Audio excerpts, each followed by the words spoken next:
తాగుమోతోడైతే తల్లి పిల్లమైతే తాగుమోతోడైతే తల్లి పిల్లమైతే చల్ ఎవ్వని కావాలరా నీ బోడి కుక్కర్లు పట్టి తీసుకపో అన్నట్టు రోడ్డు మీద వేసిండ్రు ఓటర్లు. అంతగానం గతి లేకుంటున్నామా? నువ్వు ఇచ్చిన కుక్కర్లో వండుకోకుంటే మాకు పూట గడవదా? చల్ తీసుకొని ఆల్తు ఫాల్తు కుక్కర్లు అన్నంత రేంజ్లో వాడకట్టోళ్ళంతా కూడా వలుక్కొని కుక్కర్లు బజార్లు ఇసిరేసినంత పని చేసిండ్రు. ఇంతకు ఏం జరిగింది, ఎందుకు ఇట్లా చేసిండ్రు అనేది ఈ ఓటర్ అక్క చెప్తున్నది నుండి ఒకసారి. అడగలేదుగా లేపు లేపు ఇచ్చారు 2500 కుక్కలు వచ్చారు. మేము ఓటేస్తే వేస్తామని ఎటుంటే అటు వేస్తాం అని అన్నాం. కుక్కలు ఇచ్చారు 2500 డబ్బులు మా కుక్కలు మాకు ఇచ్చాయి, మా డబ్బులు మాకు ఇచ్చాయని అంటాం. బాగుందా? మేము ఇవ్వని అనలేదుగా. 10ంటికి వచ్చారు ఇచ్చారు. గుమ్మాలు లేపు లేపు కొట్టారు, తలుపులు తీసును ఇచ్చారు.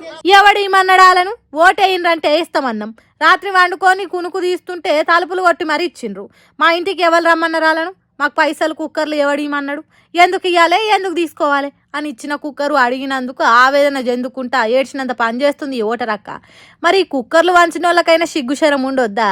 ఉంచింది మళ్ళా నాకొద్దు అనేది తెలవాలే కదా. ఎందుకు ఇట్లా ఓటర్ల మనోభావాలతో ఆడుకోవాలి? మీరు ఓటేయనందుకే ఓడిపోతున్నాం కాబట్టి మా కుక్కర్ మాకు ఇచ్చేయండి అని అడుగు న్యాయమేనా అన్నట్టు బాధపడుతున్నారు ఓటర్లు. పాపం ఖమ్మం జిల్లా అశ్వారావుపేట మున్సిపాలిటీ 10వ వార్డులో జరిగింది కుక్కర్ల పంచాది. వీరి కుక్కలన్న నయం, ఓ ముద్దేస్తే ఇంటి ముంగట్నే ఉంటాయి కానీ కుక్కర్లు వంచిన వాళ్ళ కొద్దిగా కూడా విశ్వాసం లేదు ఓటర్ల మీద అన్నట్టు తిట్టుకుంటున్నారట. ఇచ్చుడెందుకు తీసుకునేందుకు అన్నట్టు కుక్కర్ల దిక్కే చూసుకుంటా కుమిలిపోతున్నారట ఓటర్లు. వాళ్ళ బాధ ఎవరు తీరుస్తారో ఏమో పోన్రి.